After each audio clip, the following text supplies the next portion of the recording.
Sorry, we destroyed our own credits there, but Buonasera. good evening. My name is Alan Bishop. I'm Hisham Mayetheld. You just saw two films we did, well, now many years ago, but maybe we could, if anyone has any questions about the film or the label or the exhibit, which is happening now until January here at the museum, you can feel free to ask any questions. If people aren't asking questions, we can talk about these films or describe things, but we prefer to let other people speak if they want. So if anyone has anything, here we are. We're here to serve you. What was the? How did you record during the shootings? Is the record that you are using for the shootings are the same on the records, or is it a different recording? The question is about the recording of the audio for the films, right? Yeah, compared to the albums, yeah, but yeah.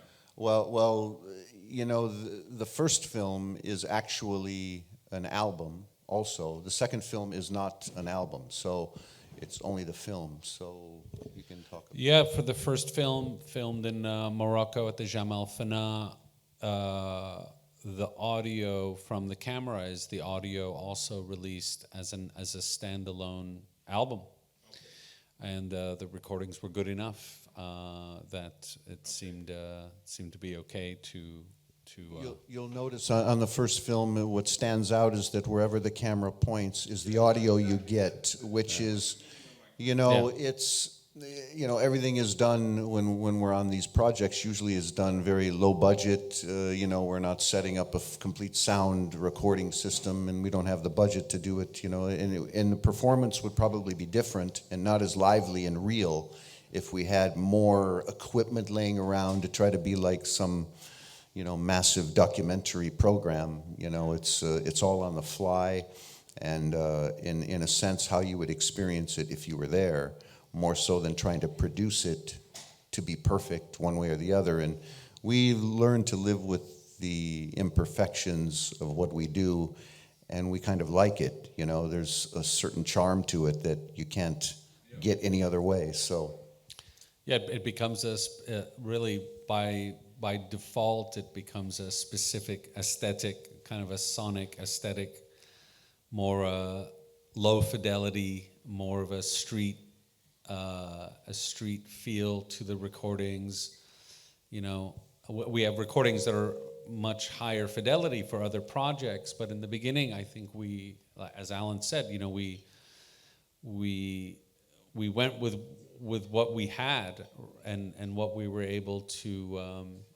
A lot of the situations where we were filming were not dangerous in any sense, but the infrastructure for proper recording didn't really exist for the performances we were trying to record. So we did what we could. But I think it sounds. It's obvious in the movie in Morocco, and that makes it very nice because you don't have all the parts all the time. Right.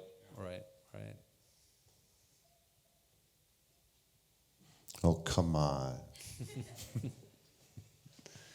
relation you had with the musician? I mean, it's a casual meeting, or you choose them, or you pay them. I don't know. Well, for example, with the first film, that was my second time to the Jamal Fana in maybe 2 years. The first time I went was right after 2001. 9/11, of course, was a big event, the last big event. And so traveling was a bit risky, of course. And so I got to meet a lot of the musicians in Morocco on the first time and developed some friendships. So the second time, when I went with Alan in 2005, there were already friendships that had developed in a sense. And but I was one of the few that was really allowed to film the way that I was filming. I mean, there were many others trying even just to take one photograph and the music would stop completely. And immediately the hat would come out. I mean, there was a real defiance against being recorded in the Jamal Fana for many reasons, I think. But that was an instance where the trust was developed over a period of time. And we were in Marrakesh almost 10 days, you know, and we were going to the Jamal Fana every night, watching these musicians and establishing a relationship and really realizing which musicians needed to be recorded properly in the sense of focusing on them, you know. So there was the first film wasn't just walking and finding this musician. There was a lot of preliminary kind of, you know, scouting. Yeah, Yeah, scouting. yeah. And you know, this square in Marrakesh is very well known for music happening every night after dark until early in the morning, 1, 2, 3 in the morning. And it's happening every night for 1,000 years, and it's still happening. It's right there waiting for you tonight if you want to fly Well, I wonder, down. actually, you know. Well, yeah, I'm that's a not good sure about question, Corona. yeah. I really don't know, but I mean, this has been going on for 1,000 years in this square, and it will take more than Corona to get rid of it, I think, because it's such a tradition. But it's this sort of, these groups that are playing in the square come from a tradition, and each group is sort of its own family, and they kind of continue to bring their younger relatives into their kids, their cousins into the music, and it goes on and on and on, and they're playing a variety of traditional Arabic music, traditional Moroccan music, some very revered Moroccan groups from the 60s and 70s, like Nasser Gawan and Jil Jalila. They play their songs because they're so revered by the community, and so this is going on all the time, and it's waiting for you anytime you want to go down there. And again, to your question, there are times where we do stumble upon things that we didn't encounter, we didn't think we would find, and we film them and we record them and we meet the people, and it's a variety of methods. There really is no plan on in some aspects to when we're doing what we do, but there are other times where it's very highly planned, or has to have, you have to ask permission, you have to get, for example, the second film, get this nightclub group to perform for us during their sound check, before the audience comes. We had encountered them before and we wanted to film them. We filmed a lot of them, a lot of songs, and to get them to agree to it and to, you know, pay them and to make it, you know, to where they would allow us to do this. And there was the blind synthesizer player on the street, and, you know, we just encountered him, and then after we filmed him, we were talking, and his friends were there. It becomes a social thing, too, so. And everyone's usually friendly, and, you know, people in general, wherever you go, are pretty friendly, especially if you're interested in what they're doing, you know. It's refreshing for them, also. Yeah, and you have to, these films are now almost 16, 17 years old. So this was really our modus operandi from a long time ago. We're still doing what we're doing. Luca's got them all. You got all of them, don't you? Yeah, every circle. You've been collecting them. Yeah. This is part of the performance. Yeah, yeah, yeah. So you just give us the ones we flick them Yeah. into the audience. Yeah, you could go to the bank and change them in for money. For Yes, sure. I'm sure there are other questions about something. Yeah. Please. Perfect. About radio, I think radio has been an important tool for your research, and we are seeing all the artwork about the series of the radio series of Sublime Frequencies. So I would like to know if you noticed some differences between how radio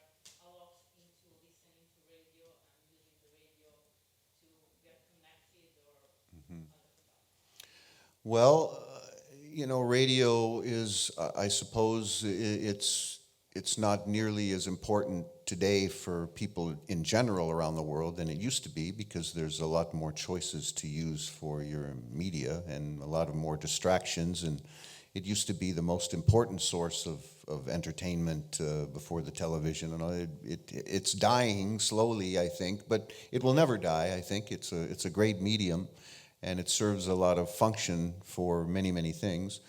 But it's hard to say. I mean, I think that, listening to the radio is done in so many different ways in so many different places, and most people will listen to radio in a car. For example, if they're not curating their own music, people still listen a lot to the radio in the car. They listen to sporting events, they listen to news and things like this. For music, I'm sure it's not nearly as utilized for using at home for music, because you have so many other sources of music now, and it's so convenient to use many other mediums to use for music. So I sadly, I just love the idea of radio, how radio is, which I call the greatest electronic instrument ever devised, and it's very simple, and this is how I define how great it is, that no other thing, no other electronic musical instrument can compare to it, because no matter where you are in the world with a radio, it changes wherever you move. So you can never have the same radio in the same location. If you're online, you can click on an internet radio station and get whatever you want, but in the reality of a radio, it moves and it changes, and you can manipulate the radio either with the dial or with an antenna to change the sound at any given moment. So it blows my mind why all these electronic musicians are so interested in analog synths and analog noise machines and all these different electronic devices that are being used for creating interesting electronic or experimental music, when the radio can do more if you know how to utilize it than all of those things combined. But it just blows my mind how the radio is not used as an electronic, barely, very small ways. So radio could be reborn as an instrument if people would actually try to think about it and utilize it, because it's infinite in its possibility of sound, resources of sound, and it can be manipulated to do incredible things. And I just think more people should use it, because it's brilliant, actually. But that's I'm always on my high horse about the radio, so I love radio. I think, but more to your question about how it's affecting, or the location-wise, how important it is culturally, maybe. I think in certain places where we've released many radio recording CDs from multiple locations. The internet, of course, in the last, say, 10 years has dominated everything, even the most remote areas that have internet connection. I think the influence of the radio in these certain locations has diminished because of the power of the internet as it stands now. Definitely. And maybe isn't as important a medium of message, etc. But of course it still exists, and in certain parts of the world where we've recorded, it is much more important, I think, more as a cultural store of information rather than maybe in the West it's used maybe more as news or for, I don't know, talk shows mostly. Advertising, and Yeah, it's a vehicle for so many things that don't really have much to do with music. And also, I live in Cairo, and in Cairo, if you get into any taxi, most likely, I'd say over 50% of the taxi drivers will have the radio on. And the others will either have the Quran, or they'll have their own MP3 player playing their own curated music.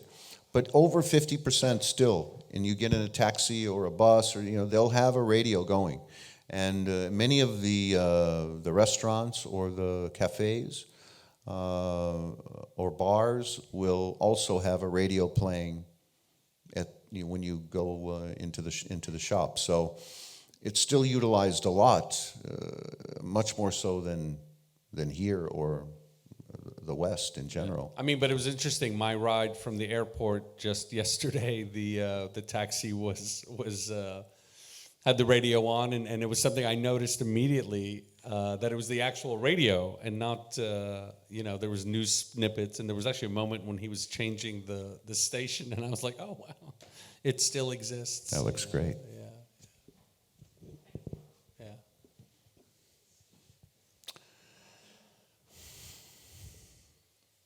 You want to answer you want to ask a question?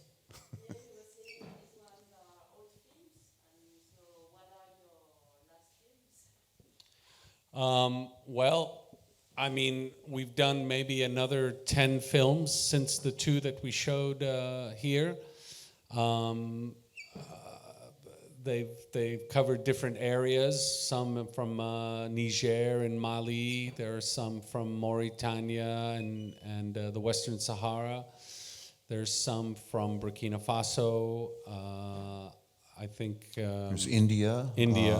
There is Haiti was Haiti, another location that we did. The hill tribes, music from the hill tribes of Vietnam, Laos, and Cambodia. Yeah.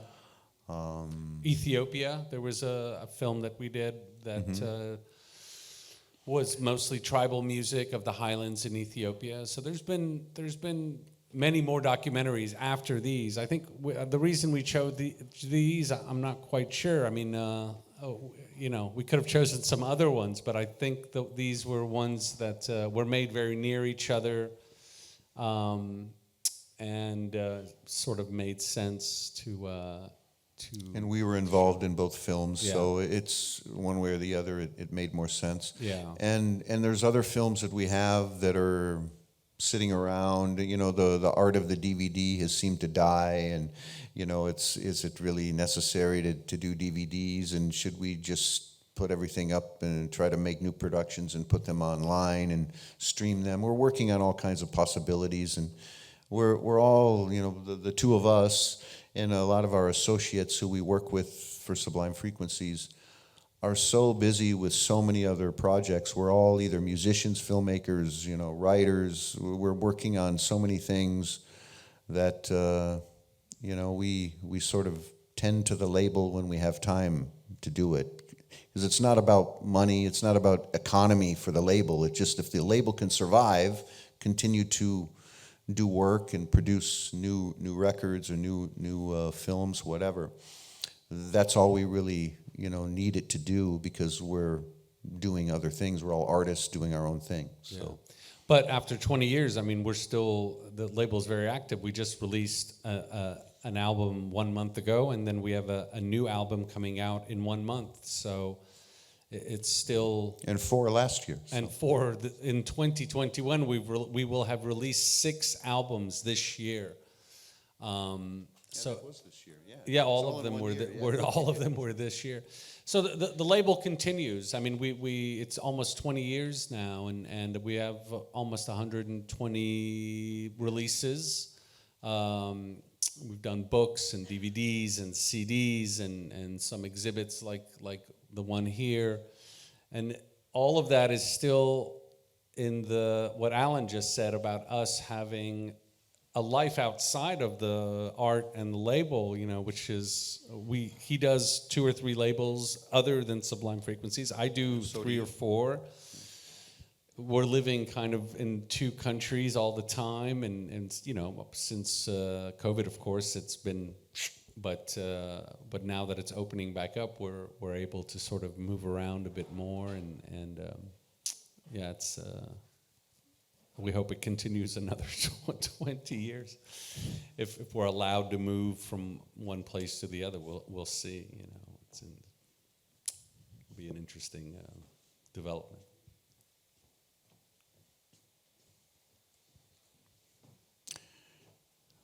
There must be something. Did you notice some differences in the way people react to being on camera during the last years because of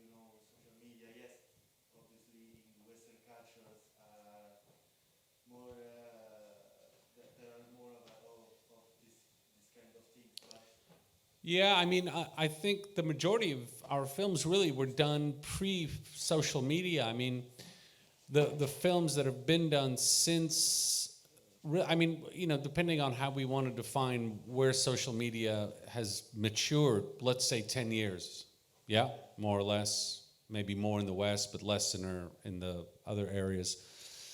I mean, there was always some difficulty in the beginning filming what we filmed. I mean, there's obviously, you know, for any film that's shot, for example, the Morocco film, I have something like 25 hours of footage and other performances, etc. They were just edited to be 1 hour, and like most films are.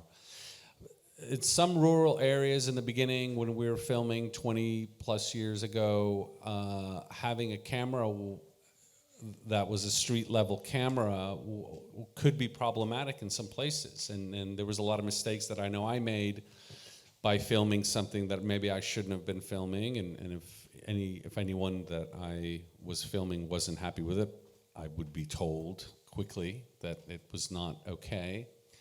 And then you learned how to sort of navigate when and how things should be filmed, and that took, for me, a long process.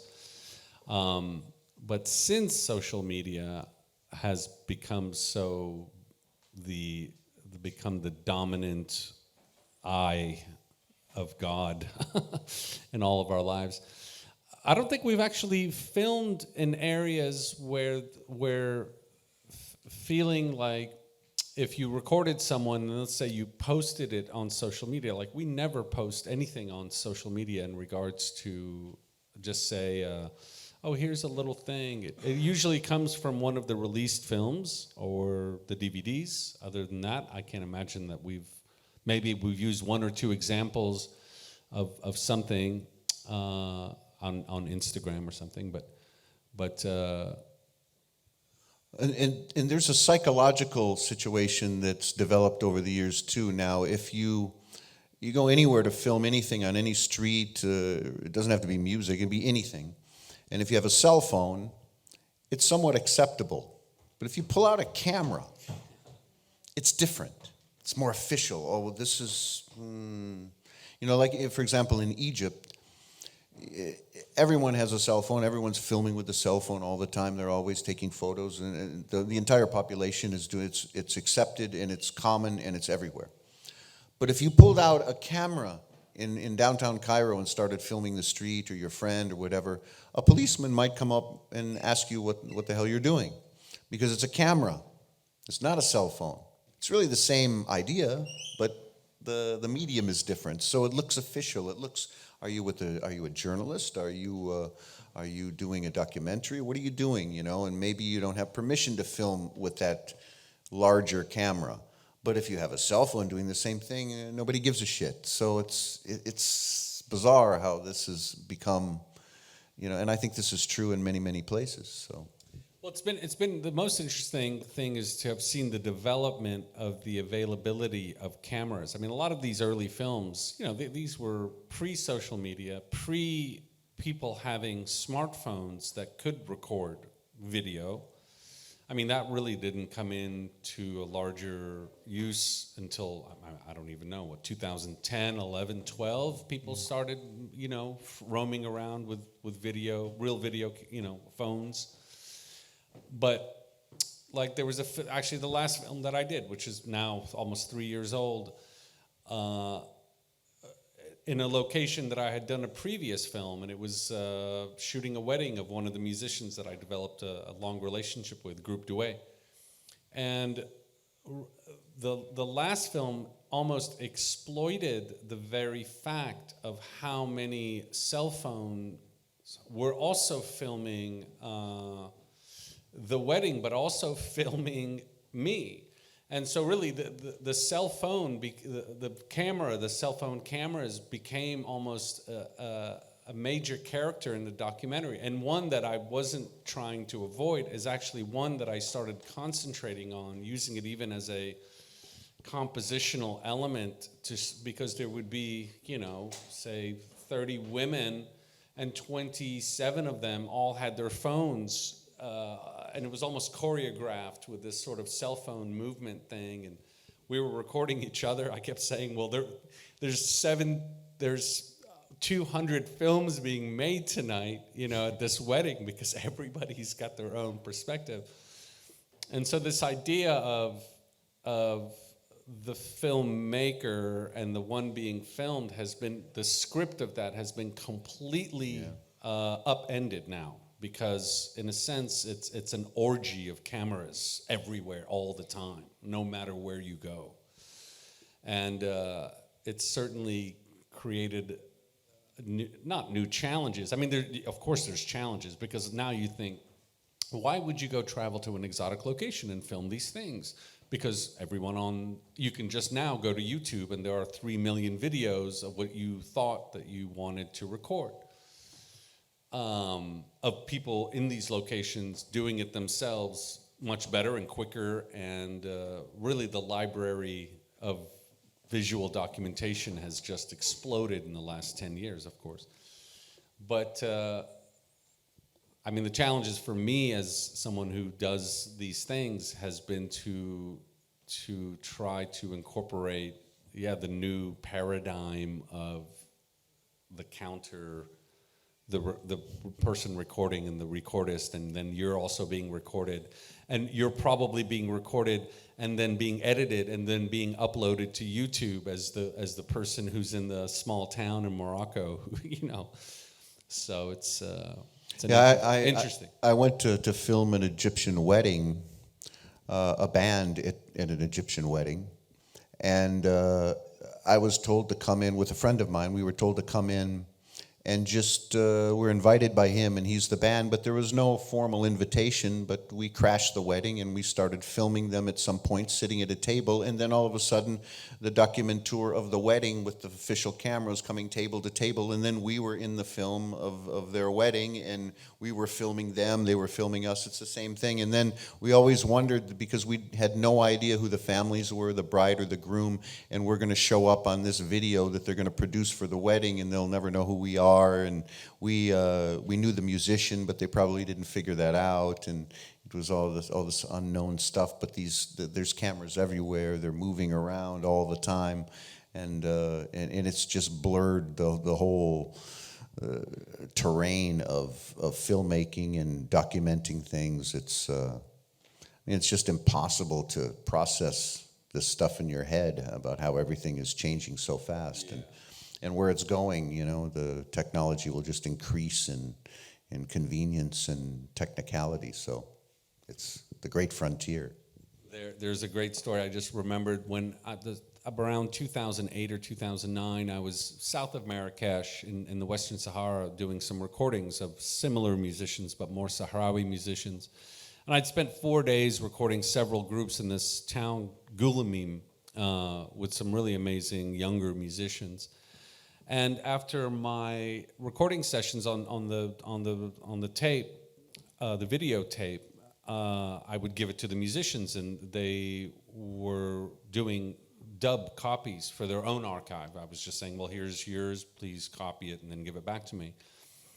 Well, 2 days later, after giving one of the tapes, I was walking around in the market, and I noticed on a small TV screen, the footage that I had just shot was being sold on the market because they had already mass-produced these dollar DVDs in the plastic sleeve,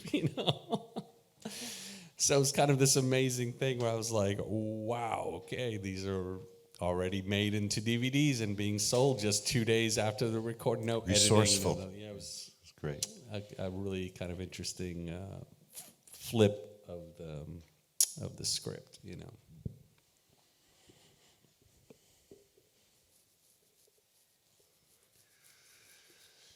I want to keep talking about the difference of when we were doing this stuff, and we're still doing it in a lot of ways. The technological shift that's happened in the last 10 years has been so intense. Like, I don't know how old, most of you are probably old enough, obviously, to remember 15 years ago, but you know, we all remember a world before Facebook, before Instagram, before Twitter, before YouTube,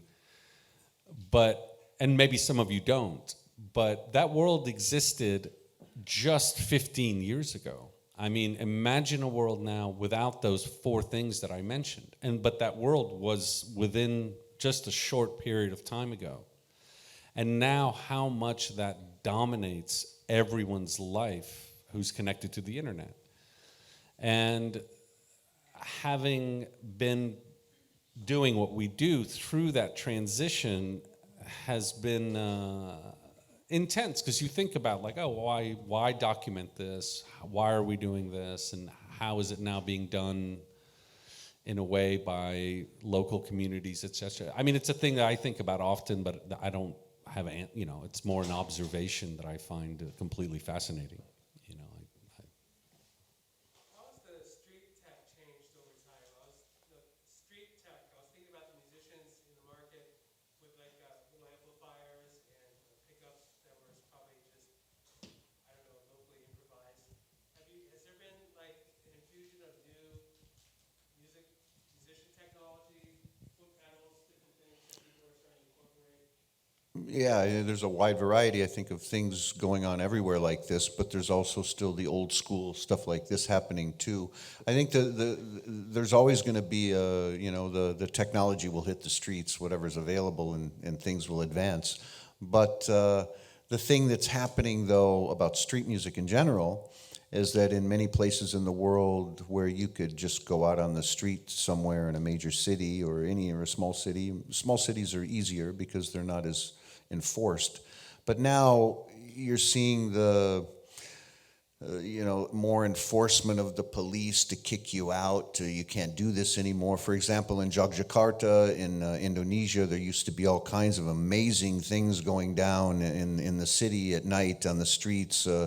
Troops would come in from out of town in the villages and do puppet shows. They would do these crazy sort of cabaret things called the kuda kapang, where they're eating light bulbs and blowing fire with kerosene. And, you know, this would happen every night. And then year by year, this stuff got run out of town. They don't want this to be around, and it's really not good for the population. You know, this is, you know, and even in the States, you know, we're used to be able to go on a street corner and take your guitar out and play a Bob Dylan song and have some money come in. Now you have to apply for a permit to, you know, to be on the street in that corner, and then in 6 months that will expire, and then you have to apply again, and somebody else will probably get that spot. So it's more controlled now, you know, the ability to freely express yourself, whether you're trying to demonstrate against a political situation or play your music on the street or stand on a street corner and talk about God, or, you know, whatever people do on the street and express themselves with. So that's the big change. You know, this is diminishing in many places, that regardless of whatever technology they're using. and I think you're talking pre-COVID.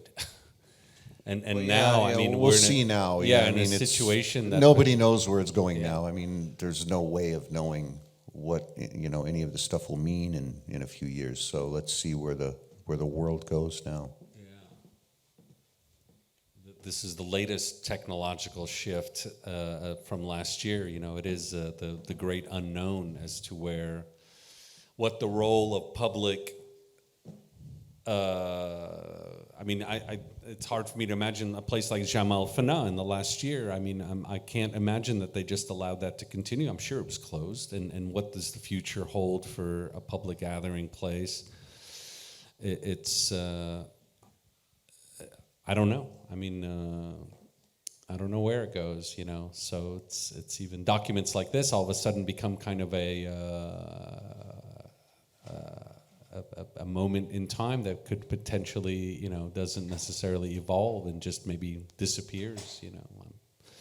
I'm being dramatic, maybe in a bit doom, but you know, I hope not. You know, I believe that we will continue to be able to gather and express and see what new technology also permits, you know. Yes. Hi, so I know that the releases that I know of yours, Sublime Frequencies, are from, the Far East, Africa, the Middle East.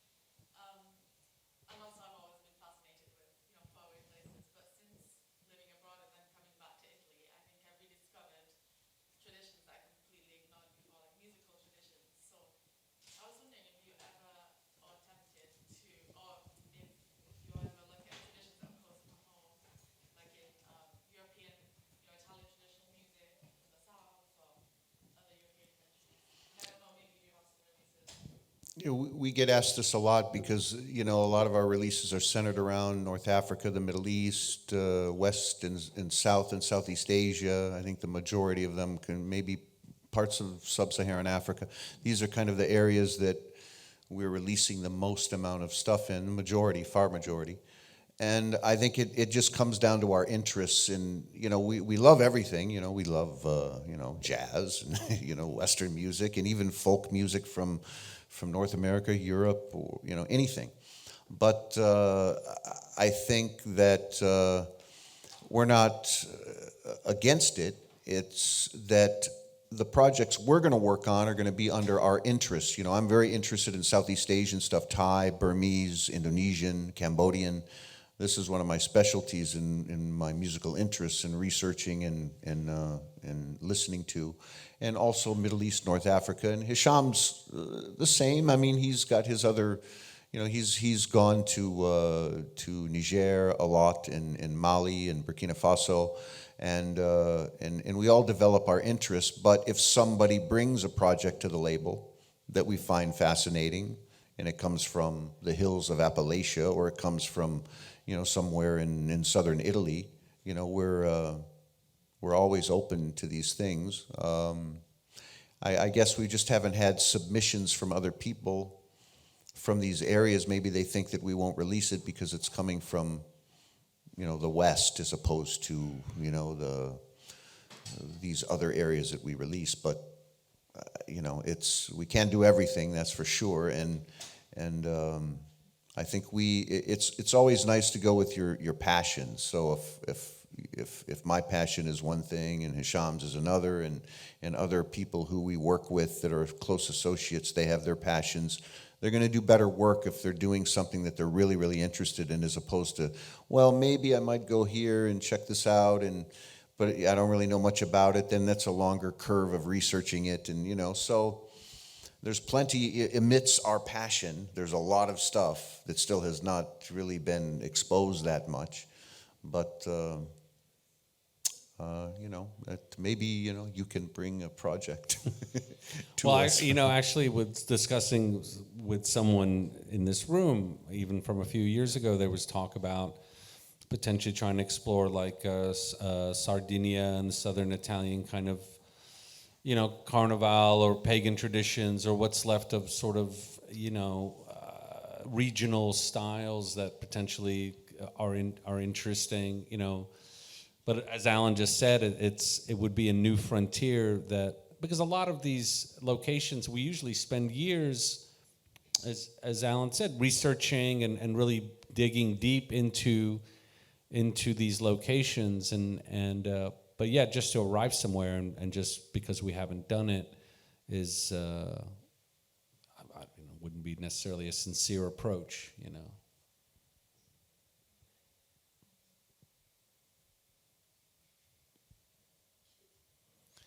But yeah, I would love to do hidden music of Crete or any of like the Mediterranean islands where you can only imagine there are genres of music that we don't even yet know about, or folk traditions that would seem as exciting and as anything else we've been recording. There's also economic limitations too. Yeah, I'd love to spend a year in Brazil. But, yeah. Or Colombia. I have to take my family with me, and I don't know if they'd be happy about that. They probably would be. So many more locations we want to do, but it's. But yeah, you get sort of as discussed earlier, you start to really focus on a regional area. Even for Alan, say Southeast Asia. For me, it's West Africa. And what you realize, the diversity in each of these locations is limitless. I mean, a place like Southeast Asia, you could spend 5 lifetimes and still really not even... And we could have done 120 releases so far just in Indonesia alone. Yeah. You know, even the island of Java, and it would all be amazing, mind-blowing. But And it takes it's an insane amount of material that you can just keep digging and digging and digging and digging, and then so. But we have associates and colleagues that travel to other places, and depending on the aesthetic of the recording or the production, we've obviously released multiple projects from friends and colleagues and people sometimes we don't really even know, but if they bring a project to us that seems to fit aesthetically within of what Sublime Frequencies is, we're always happy to release that, and that's happened on multiple times.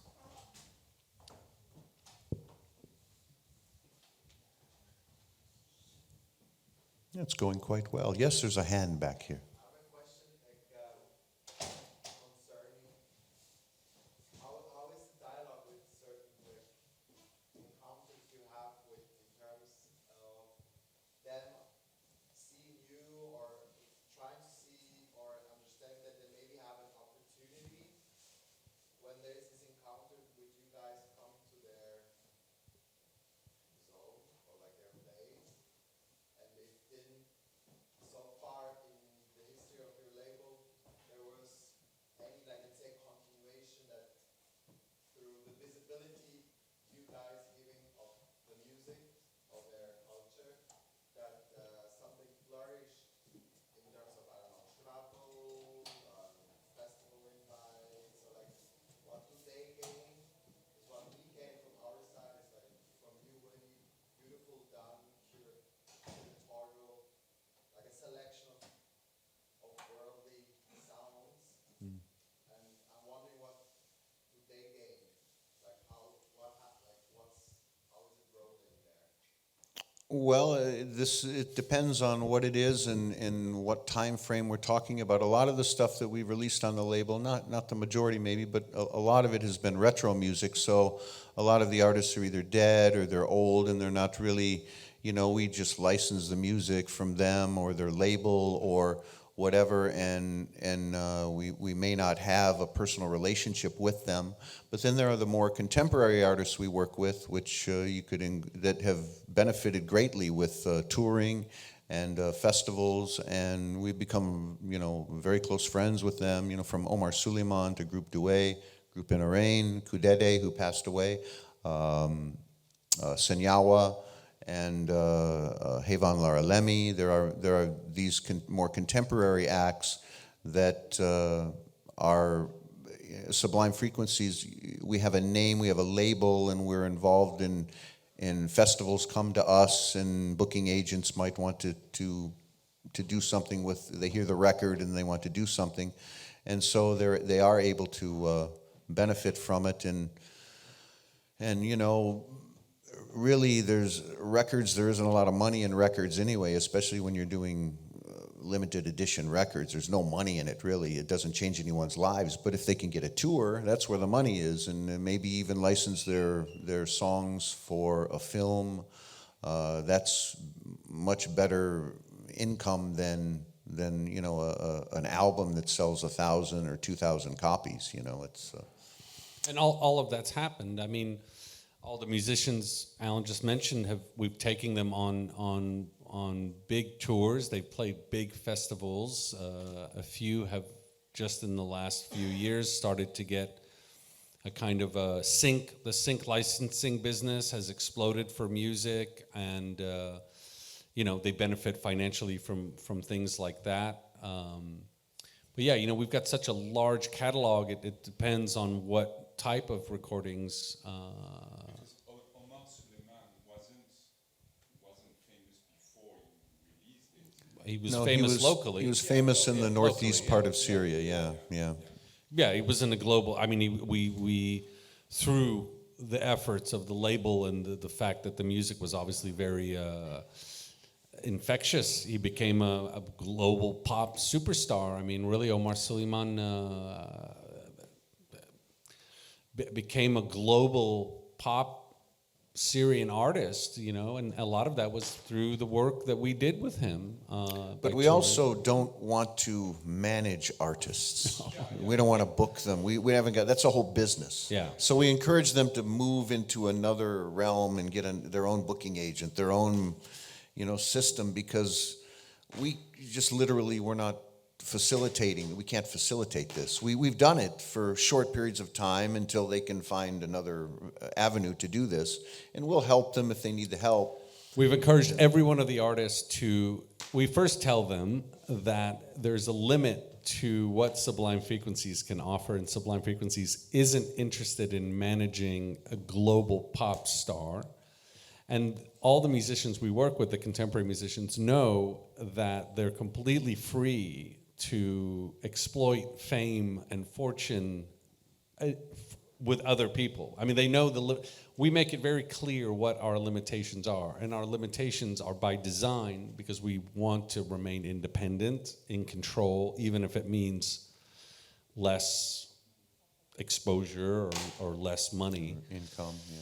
And a lot of them have. I mean, Omar, for example, we literally have to tell Omar, like, it's too much. We can't handle your fame. You know, please go with someone that can make you a much bigger star. And other musicians have done the same. I mean, and we don't do exclusive contracts. Never. You know, we're going to do Never done 4 an records exclusive, with yeah. you. If you want, we go record to record. You want to do another one? Okay, we'll do another one. And you can go to another label. We don't care. You know, it's not about controlling people or, you know, being, you know, and not to say that that's a bad thing, because most record labels have always done this through the history of record labels, and it's the way that it's usually been done. But it's not our thing. You know, we don't have the infrastructure. We don't have employees. the superstar of the evening. Thanks, Thank you. Luke. Ciao. Buonasera. Soon. All right. Rock and roll. Yeah, he's gonna rule. He's our next artist that we're gonna. Yeah, exploit. he will. Ciao. Thanks. So I don't know. Maybe we can wrap this up. I'm losing track of time. If anyone have any other a question, questions, or we can finish too. Yeah. Or we can be out there. If you have a question informally, we'll be smoking a cigarette, and you can see us do this, and we can talk about smoking. Thanks. Thank you so much for coming. Thanks for inviting us to the crew here at Macro. Thank you so much.